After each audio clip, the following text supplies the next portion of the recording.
আগামী নির্বাচনের পূর্বেই তিস্তা মহাপ্রকল্প বাস্তবায়নে দৃশ্যমান পদক্ষেপ নেবার দাবি জানিয়েছেন তিস্তা নদীর পানির ন্যায্য হিস্সা আদায় ও তিস্তা মেগা প্রকল্প বাস্তবায়নের প্রধান সমন্বয়ক ও সাবেক উপমন্ত্রী অধ্যক্ষ আসাদুল হাবিব দুলু। বলেন, কাগজে কলমে নয়, তিস্তা মেগা প্রকল্প বাস্তবায়ন দৃশ্যমান হতে হবে। সকালে মানিক মিয়া এভিনিউয়ে লালমনিরহাট জেলা সমিতির আয়োজনে মানববন্ধনে অংশ নিয়ে আসাদুল হাবিব দুলু বলেন, তিস্তা শুধু নদী নয়, দেশের সামগ্রিক পরিবেশ ও অর্থনীতির চালিকা শক্তি। এতে বিভিন্ন সংগঠনের নেতাকর্মীরা দ্রুতই তিস্তা মহাপরিকল্পনা বাস্তবায়নের প্রেক্ষাপট তুলে ধরেন। মানববন্ধনে তিস্তা নদীর পানির ন্যায্য হিস্সা আদায় ও তিস্তা মেগা প্রকল্প বাস্তবায়নের উপর তাগিদ দেন সংগঠনটির সভাপতি সহ অন্যরা।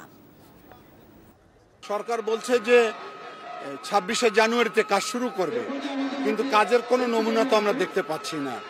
আমরা চাচ্ছি যে সামনে যে নির্বাচনের আগেই, অর্থাৎ তফসিল দেওয়ার আগেই সরকার আনুষ্ঠানিকতা মধ্য দিয়ে কাজটা শুভ উদ্বোধন ঘোষণা করলেই তিস্তা পরের 2 কোটি মানুষ আশ্বস্ত হতে পারে।